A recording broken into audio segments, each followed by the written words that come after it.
Height गाडी याच्याप्रमाणे थोडं बदलतं. दुसरं उभं राहताना बायका जेव्हा उभं राहतात तेव्हा स्वयंपाकघरामध्ये असे उभं असतात. तो उभं राहताना पायातलं अंतर खांद्यापेक्षा जास्ती, पोट जास्त असेल तर पोटा असेल तुमचं पोट्यावर थोडंसं चिकटलेलं आणि मधनं टाचाच्या वर खाली करायचं जेव्हा जेव्हा तुम्हाला फार वेळ उभं राहायचं असतं तेव्हा. तर बेसिक गुड. पोटाने श्वास घेण्याचा अर्थ त्याला नैसर्गिक श्वास म्हणतात. नैसर्गिक श्वास म्हणजे जेव्हा मनस्थिती स्थिर असते, स्वस्थ असते, तेव्हा जो शरीरामध्ये आपोआप श्वास असतो त्या श्वासामध्ये राहणे. आणि जेव्हा जेव्हा आपल्याला असं स्वतःला समजतं की आपली मनस्थिती बरोबर नाही, बिघडते, तेव्हा तो श्वास छातीकडे आला असेल. तुमचं तुम्हाला स्वतःला एकदा कळायला लागलं की तुम्ही श्वास बदलला की मनस्थिती बदलते. जसं मनस्थितीमुळे श्वास बदलतो तसा श्वास बदलला की मनस्थिती बदलते. तर तुम्ही स्वतः करून बघा. ते हँड्स ऑन गोष्टी द्या, काही थिअरी नाही, प्रॅक्टिकल करायचं आहे. जेव्हा आपण आपली कमीत कमी एनर्जी वाया घालवायला लागतो, जसं सांगायचं षड्रिपू आपण जे सांगितलं ते, जेव्हा जेव्हा ह्या गोष्टी आपल्या मनावर अंमल करत नाही तेव्हा आपोआप मनसामध्ये वाढत जातं. आपोआप. त्यासाठी मुद्दाम असं काही करायचं नसतं. निगेटिव्ह गोष्टी जास्त आहेत त्याच्यामध्ये. म्हणजे एनर्जी लॉस आपली ज्याच्यामुळे ताकद जाते समजतं आपल्याला, ज्याच्यामुळे आपली ऊर्जा जाते. जसं तुम्ही जर संतापाला असेल तुम्हाला कधी, तर संताप झाल्यानंतरच तुम्ही स्वतःला बघा किती अंगाची ताकद गेल्याचं समजतं आपल्याला. सगळी ताकद घेऊन गेल्यासारखं संताप झालं गेली एनर्जी. त्यामुळे जितकं तुम्ही संतापाला नीट ऍडजस्ट कराल, दाबायचं नाही. संताप दाबणं चुकीचं आहे. संताप करणं एक प्रकारे ठीक आहे, पण संताप दाबणं फारच चुकीचं. या दोन्ही गोष्टींमुळे आपली एनर्जी जाते.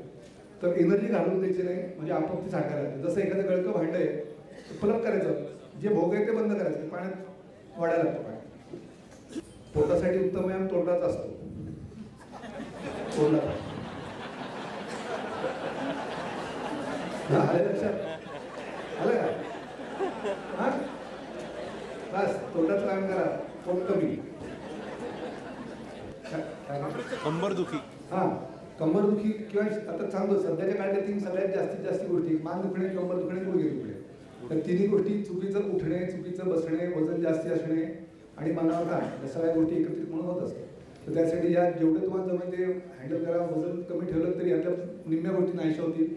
आणि चाल्या बिल्याची पद्धती प्रत्येक माणसापर्यंत थोडं बदलून सांगायला लागतं. आणि व्यायाम इंडिव्हिज्युअली ॲडजस्ट करून द्यायला लागतात. साधारण प्रत्येक माणसाला स्नायू तेच असतात. स्नायू त्या बदलून होते, कोणाचा आठवण म्हणतात ते जास्त स्नायू नसतो, स्नायू तेच असतात. पण प्रत्येक माणसाच्या याच्याप्रमाणे व्यायाम थोडे बदलून द्यायला लागतात एवढंच. ते टिकून हे मॅनेजमेंटचे प्रॉब्लेम आहे, ट्रीटमेंटचे प्रॉब्लेम नाही. पण सध्याच्या काळात उपचाराच्या गोष्टी कमी राहिल्या, आता मॅनेजमेंटच्या गोष्टी वाढल्या की तुम्ही कसं शरीर सांभाळा की तुम्हाला दुःख होणार नाही. हे म्हणजे आता झालं हे म्हणणं बरोबर आहे, केलं म्हणणं चुकीचं आहे. झालं म्हणजे तुम्ही 20 वर्षापर्यंत मला कोणी विचारलं असतं की मी आता नगरला असं भाषण देईन तर मला पण माहीत नव्हतं, पण होत गेलं असं म्हणता येईल. म्हणजे सर्जरी करण्यामध्ये मला आनंद होता, आपण बरोबर होतो. त्यामुळे आणि मेहता मॅडम सारख्या त्यांनी शिकवल्यानंतर तर काय सहज होतंच तसं. इनफॅक्ट मेहताबाईंना असं राग यायचा पहिले, नेहमी सर्जरी सोडून दिली म्हणून. ते तसं मला बोलूनही दाखवलं. पण मी 5 वर्षापूर्वी त्याला म्हणले की आता तुम्हाला काय वाटतं, म्हणजे बरोबर केलंच ते. त्यामुळे मला वाटतं मी बरोबर केलं. पण झालं म्हणजे केलं म्हणणं बरोबर झालं. झोप जास्त येते तुम्हाला, चांगलं झालं आयुष्य.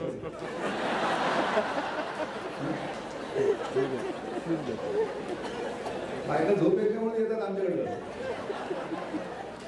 जास्ती म्हणजे किती झोपतात दिवसात? 10 तास. 10 तास ना.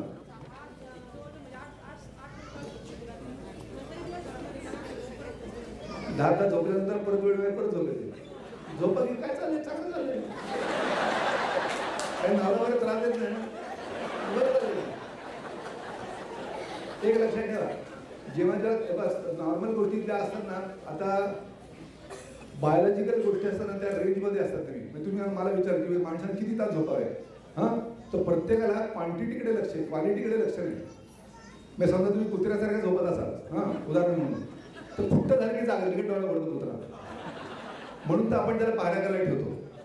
पण बाकीचे जे प्राणी असतात ते गाठ ठार झोपले की एकदम झोपतात, एकदम दुसऱ्या दिवशी उठतात, त्याला पण काही पाऱ्या ठेवत नाही. त्यामुळे जितकी झोप खोल असेल, डीप असेल, तितकी कमी झोप पुरते. जितकी झोप अस्वस्थ असेल तितकी जास्ती झोप असं वाटतं. त्यामुळे तुम्हाला गंमत सोडा, श्वासाचा व्यायाम आता तुम्हाला सांगितला, तर झोपायच्या आधी आणि सकाळी जागायनंतर अशी सुरुवात करून एकदा प्रॅक्टिसमध्ये राहा. त्याच्या दिवसभर तुम्ही त्या श्वासात राहायला लागला की तुमची झोप आपोआप कमी, आपोआप कमी.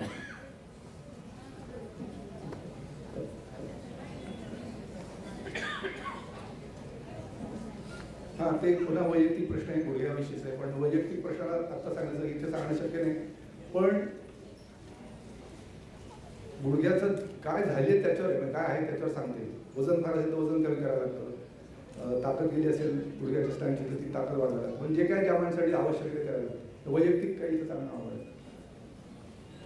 आता माझी आजी म्हणायची ते खरं आहे, ती म्हणायची असेल ते विटवा आणि नसेल ते भेटवा. म्हणजे नाही ते चांगलं आणि चांगलं आता बारीक येतं म्हणता वजन वजन वाढलं आणि केवढं झालं बारीक झालं.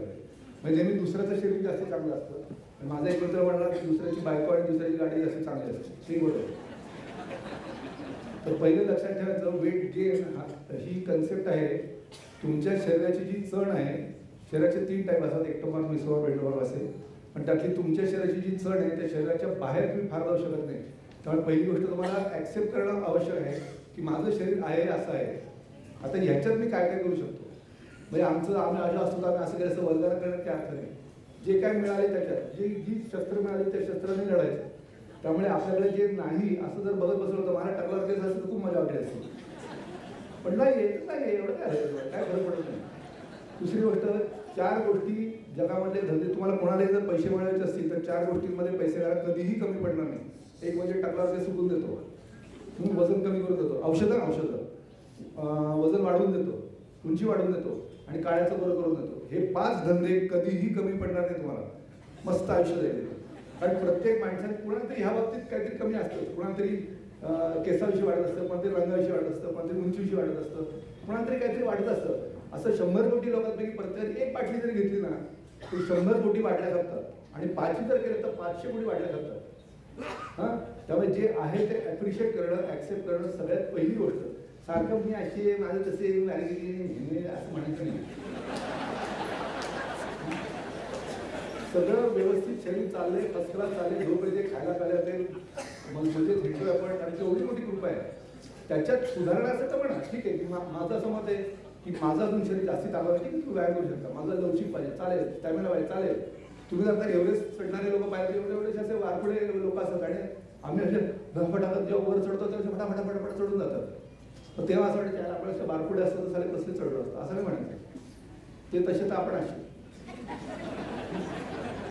जे आहे ते मजेत आहे, मस्त. थँक्यू म्हणावं.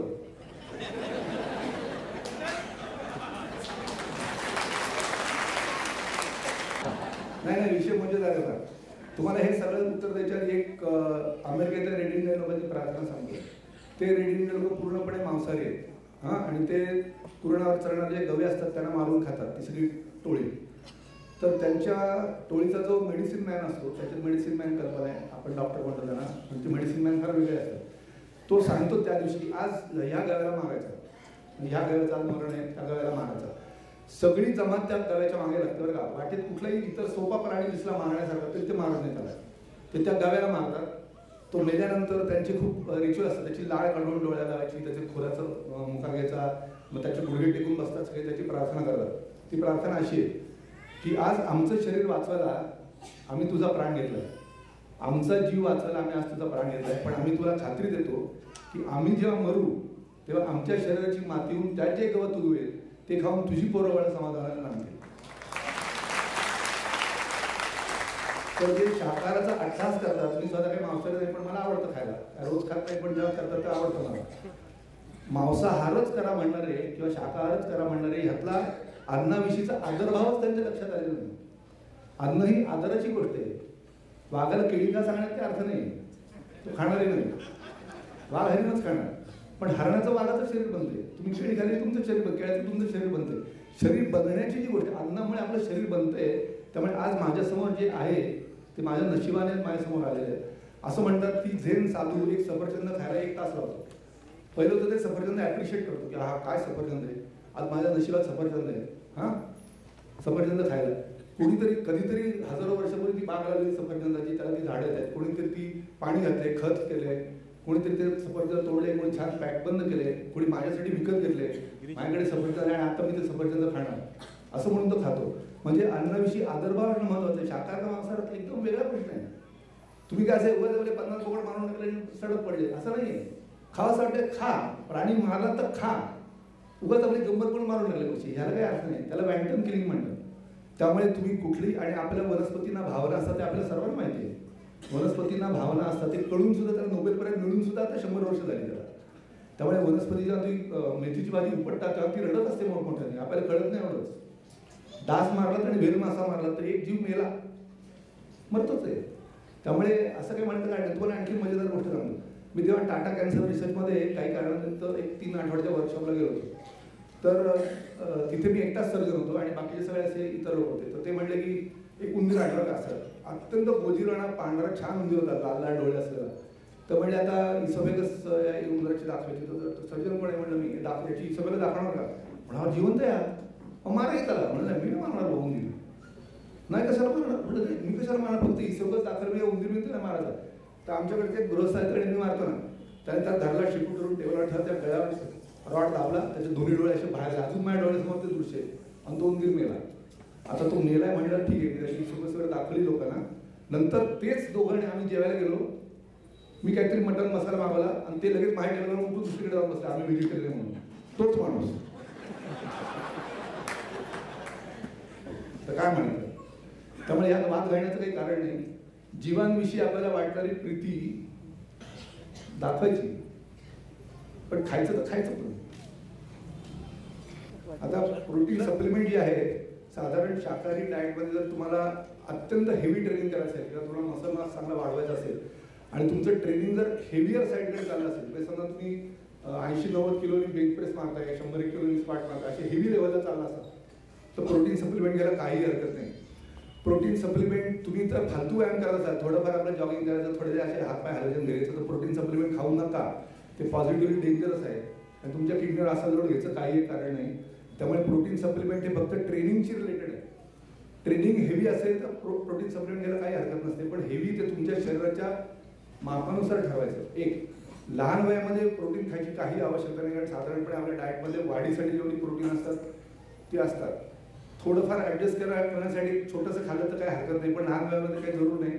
पण तुम्हाला जर का मसल मास गेन करायचं असेल आणि तुमचं ट्रेनिंग हेवी असेल तर प्रोटीन खायला काय हरकत नाही, पण अदरवाईज खाऊ नका. ते सप्लिमेंटच्या हल्ली ते डब्यांमध्ये त्या डब्यांमध्ये त्यात जर स्टिरॉइड असेल, क्रिएटिनिन असेल, युरिया असेल तर त्या गोष्टी असलेल्या खाऊ नका.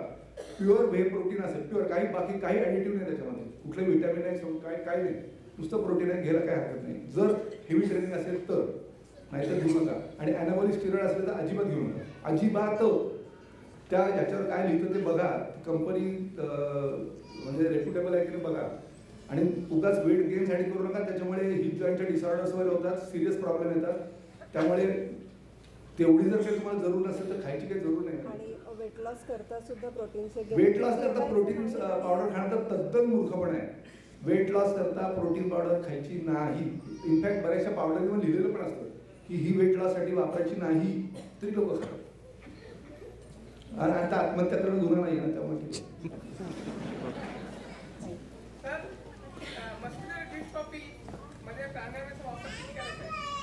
त्याच्यावर माझ्याकडे काही फारसं उत्तर नाही, अजूनही कोणाला फारसं सापडलं नाही. मस्क्युलर डिस्ट्रॉफी लाफ्टर थेरपी अशी काही असते? लाफ्टर थेरपी सारखं हसायचं असतं.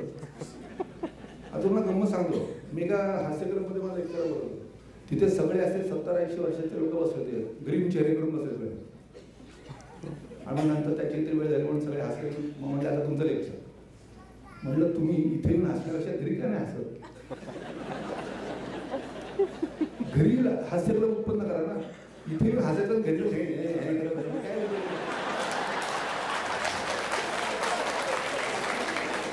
त्यामुळे थेरपी घ्यायला तिथे यायचं, थेरपीचा काय उपयोग नाही. त्यापेक्षा घरी हास्यकला काय करा, सगळ्या मुलं माणसाकडे हसा की तिथं नाही हसायचं. याची करतात, ते करतात, अशा करतात, कपडे घालतात, तुम्हाला काय करायचंय? तिथं नाही हसायचं. त्यामुळे थेरपी अशी काय उपयोग नाही, सारखं हसावं. काही माणसं असतात त्यांच्यापासून लांब जावे, त्यांच्यासाठी त्यांना माझ्याकडे पाठवा.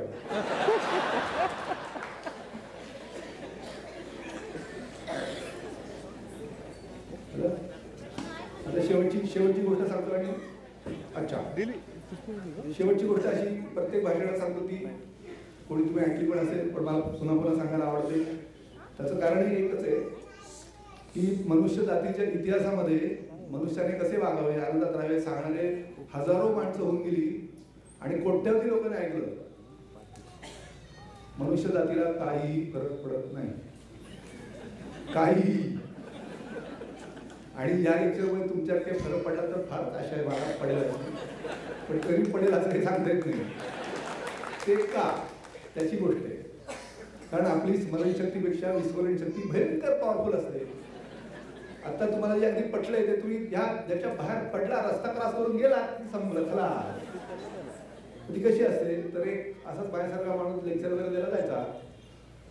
जेरुसलेम मधला एक जीव असाच एक लेक्चर देतो आणि मग ते त्या काळाच्या प्रमाणे त्याला एक चांगला लठ्ठ कोंबडा बक्षीस देतात. त्याची बुवा काय बोललाय तुम्ही आज, तुम्हाला कोंबडा बक्षीस. तो कोंबडा घेतो, आपल्या पोटाखाली असा लपवतो आणि चालेला असतो, त्याच्या मनात येतो. तो मांसाहारी असतो बरं का, त्याच्या मनात येतं की आज चालेल मस्त चिकन सावधी करून खावी का तंदुरी चिकन खावं, काय असं त्या मनात येतं. तो कोंबडा म्हणतोय मूर्खाकडे विचार करू नको, तू एकदम घाबरतो. म्हणून बोलतोय तो कोंबडा म्हणतो मी कोंबडा इकडे बघ. तो खरंच कोंबडा बोलत असतो. तू कसं काय बोलतो, तुम्ही साक्षात्कारी कोंबडा आहे. बोलणारा कोण कधी पाहिलं होता? तो नाही. ऐक माझं, मी काही गोष्टी तुला सांगेन आयुष्याचं कल्याण होईल. सांग मला सोडून दे लागेल तर सांगेन. तंदुरी चिकन वगैरे खलास सोडून कसं काय द्यायचं आहे आता. पण तो आयुष्यात जर फरक पडणार असेल तर एका कोंबड्याची काय किंमत आहे. ठीक आहे ठीक आहे, सोडतो तुला, सांग. तर तो पहिली गोष्ट, कितीही साक्षात्कारी माणसानी आचरणासारखी एखादी गोष्ट सांगितली तर त्याच्यावर विश्वास ठेवायचा नाही.